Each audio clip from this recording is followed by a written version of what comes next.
Okay, today I'm presenting a treatment plan for a pediatric patient with juvenile idiopathic arthritis, or JIA. This primary treatment goal that we have is just basically to try to prevent long-term damage to the joints, and then of course improve functions on a day-to-day basis as well.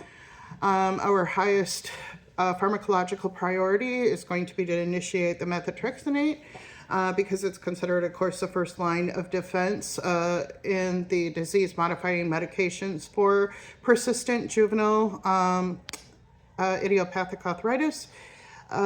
Unlike NSAIDs, we've got methotrexate to treat that underlying, to actually treat the underlying inflammatory disease process.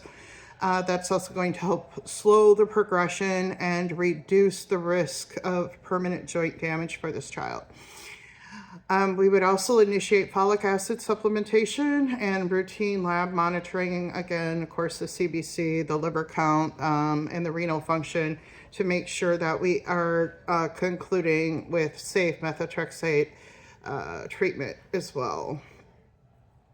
A second pharmacological priority is going to be NSAIDs, such as naproxen, and that would be for symptom management. And also we would give that until that methotrexate actually starts kicking in.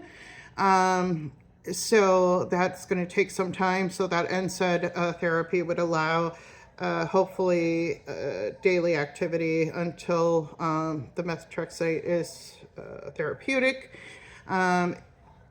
So if the patient doesn't actually achieve that adequate disease control with methotrexate, our third referral would be to initiate biological therapy, such as adalimumab or etanercept.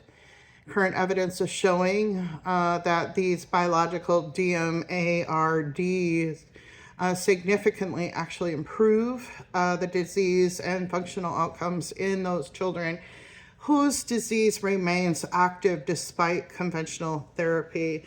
And that, of course, is going to be according to the Journal of Rheumatological Therapy. Our highest priority non-pharmacologically is going to be pediatric physical therapy. Pediatric physical therapy is actually going to help maintain that joint therapy for the child. And then, of course, muscle strength and mobility as well.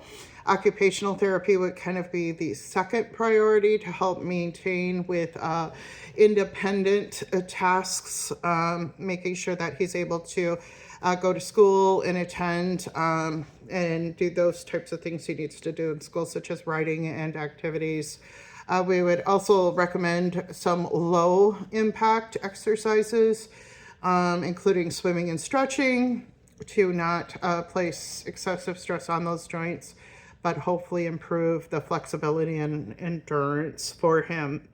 And of course, finally, definitely family education to ensure compliance, and then understanding throughout, and maybe even behavioral therapy just to make sure that coping is intact, since we're dealing with a pediatric chronic condition.